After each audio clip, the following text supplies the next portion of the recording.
Gap கிடைச்சோடனே பேகை தோல்ல மாட்டிட்டு டிராவல் பண்ணக்கூடிய டயபெட்டிக் பர்சனா நீங்க, அப்போ கண்டிப்பா இந்த வீடியோ உங்களுக்கு தான். இந்த டயபெட்டிக் பேஷண்ட்ஸ் மஸ்டா எடுத்துட்டு போகக்கூடிய 5 செக்லிஸ்ட் பத்தி தான் இப்போ இந்த வீடியோல பார்க்க போறோம். பாயிண்ட் நம்பர் 1, டயபெட்டிக் பேஷண்ட்ஸ்க்கு ஷூஸ் ரொம்ப முக்கியங்க.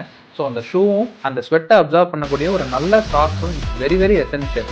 பேர் ஃபுட்ல நடக்கவே நடக்காது. பாயிண்ட் நம்பர் 2, முடிஞ்ச அளவுக்கு கோல்டு கிளைமேட்ஸ்ல போகும்போது உங்க ஸ்கின்னை ட்ரை ஆகாம பார்த்துக்கோங்க. ஸோ கண்டிப்பா 2வது தேவையான விஷயம் மாய்ஸ்சரைசிங் க்ரீம். 3வது ரொம்ப முக்கியமானது சுகர் மெடிசின்ஸை மறக்காம எடுத்துட்டு போங்க. 4வது ரொம்ப முக்கியமானது ஒரு சின்ன செல்ஃப் எக்ஸாமினேஷன் மிரர். அதாவது நீங்க எப்போ எங்க போயிட்டு வந்தாலும் நைட்டு தூங்குறதுக்கு முன்னாடி உங்க கால் பாதத்தை கண்டிப்பா அந்த மிரர்ல வச்சு கால் பாதத்தை எக்ஸாமின் பண்ணி பார்த்துக்கணும். சின்னதா ஒரு புண்ணோ வீக்கமோ ஏதாவது வருதா அப்படிங்கிறது. 5வது ரொம்ப முக்கியமானது ஒரு சாக்லேட் கண்டிப்பா வச்சுக்கோங்க.